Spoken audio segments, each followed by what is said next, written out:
بچے ہی ہمارے معاشرے کا سب سے اہم اور بڑا حصہ ہے۔ ایک اندازے کے مطابق دنیا کی کل آبادی کا 1/3 حصہ بچوں پر مشتمل ہے۔ بچے نازک اور ناسمجھ ہوتے ہیں، اس لیے انہیں خصوصی دیکھ بھال اور تحفظ کی ضرورت ہوتی ہے۔ بچوں کی حفاظت اور ان کے حقوق کا تحفظ ہر بالغ فرد، معاشرے اور تمام ریاستوں کی مشترکہ ذمہ داری ہے۔ اپنی اسی ذمہ داری کو مد نظر رکھتے ہوئے 1989 میں اقوام متحدہ میں بچوں کے حقوق سے متعلق ایک اجلاس منعقد کیا گیا، جہاں تمام ممالک کی مشترکہ کوششوں سے بچوں کے حقوق کا ایک عالمی معاہدہ لکھا گیا۔ اس معاہدے کو UNCRC یعنی بچوں کے حقوق سے متعلق اقوام عالم کا معاہدہ کہا جاتا ہے۔ یہ اقوام متحدہ کا سب سے زیادہ ممالک کی طرف سے تسلیم کیا جانے والا معاہدہ ہے، جسے دنیا کے لگ بھگ تمام ممالک نے تسلیم کیا ہے۔ پاکستان عالم اسلام کا پہلا اور دنیا کا 5واں ملک تھا جس نے اس معاہدے پر دستخط کیے۔ اس معاہدے کے تحت بچوں کے بطور ایک فرد بہت سارے بنیادی حقوق ہیں جو ان کی پیدائش کے ساتھ ہی شروع ہو جاتے ہیں۔ UNCRC کے مطابق 18 سال سے کم عمر ہر فرد، چاہے وہ لڑکا یا لڑکی ہو، بچہ سمجھا جائے گا۔ یہ معاہدہ تمام ریاستوں کو پابند بناتا ہے کہ ہر رکن ملک کسی رنگ و نسل، جنس، قوم یا مذہب کی تفریق کے بغیر بچوں کے حقوق کو تسلیم کریں، ان کا تحفظ کرے اور ان کو پورا کرنے کے لیے ضروری اقدامات اٹھائے۔ اس معاہدے کے مطابق تمام سرکاری اور نجی ادارے جیسے کہ عدلیہ، انتظامیہ، قانون ساز اور قانون نافذ کرنے والے ادارے جب بھی کوئی ایسی پالیسی بنائیں یا اس کا نفاذ کریں جو بچوں سے کسی بھی حوالے سے متعلقہ ہو، تو بچوں کے مفاد کو پہلی ترجیح دی جائے۔ یہ معاہدہ تسلیم کرتا ہے کہ ہر بچے کو زندہ رہنے، مناسب نشو و نما اور ترقی کرنے کا حق ہے۔ اس معاہدے کے مطابق ریاست وہ تمام اقدامات اٹھائے گی جو بچے کی صحت مند زندگی کے لیے ضروری ہیں۔ ہر بچہ، چاہے وہ لڑکا ہو یا لڑکی، غذائیت سے بھرپور غذا حاصل کرنا اس کا بنیادی حق ہے۔ اس طرح اسکول جانا اور تعلیم حاصل کرنا بھی ہر بچے کا بنیادی حق ہے۔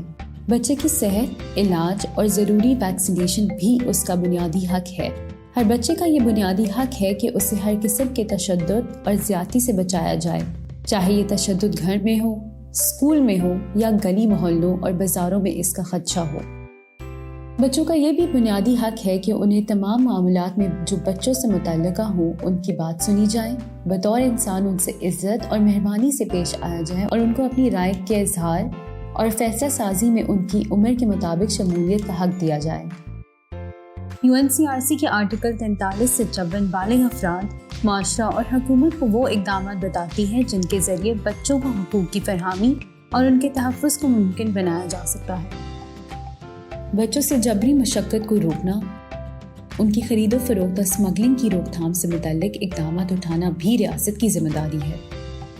اس کے علاوہ حکومت کی یہ بھی ذمہ داری ہے کہ وہ ایسی تمام قانون سازی کرے جو بچوں کا قانونی تحفظ، ایمرجنسی کے دوران ضروری مدد اور دیکھ بھال کا نظام فراہم کرے۔ اس میں کم عمری کی شادی کی روک تھام، گمشدہ اور لاوارث بچوں کی دیکھ بھال اور جرم کا شکار اور جرائم میں ملوث بچوں کے لیے جوونائل جسٹس سسٹم اور ریہیبلیٹیشن سینٹر کا قیام شامل ہے۔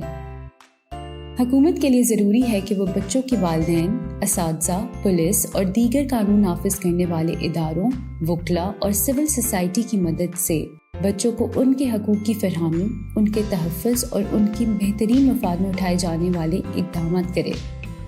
مختلف ممالک کی طرف سے بچوں کے حقوق کی فراہمی اور ان کے تحفظ کے لیے اٹھائے گئے اقدامات کا جائزہ لینے کے لیے اقوام متحدہ کی آزاد ماہرین پر مشتمل ایک 18 رکنی کمیٹی بنائی گئی ہے۔ ہر حکومت کے لیے ضروری ہے کہ وہ 5 سال میں ایک مرتبہ CRC کے حوالے سے اپنی کارکردگی کی رپورٹ جاری کرے۔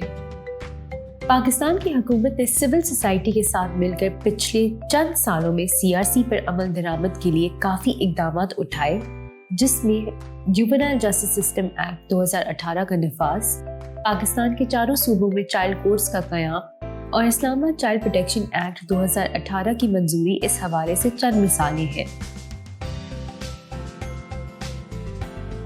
لیکن ابھی بھی بہت سارے اقدامات اٹھانے ضروری ہیں تاکہ CRC کی تمام شقوں پر اس کی روح کے مطابق عمل کیا جا سکے۔ اقوام متحدہ ہو یا ہماری حکومت، ریاستی ادارے ہوں یا سول سوسائٹی کی تنظیمیں، وہ اس وقت تک کامیاب نہیں ہو سکتی جب تک ہم بطور شہری اپنے بچوں کو ان کے حقوق دلانے کے لیے ان کا ساتھ نہ دیں۔ یاد رکھیں، ایک خوش اور صحت مند بچہ ہی معاشرے کا مثبت فرد بنتا ہے۔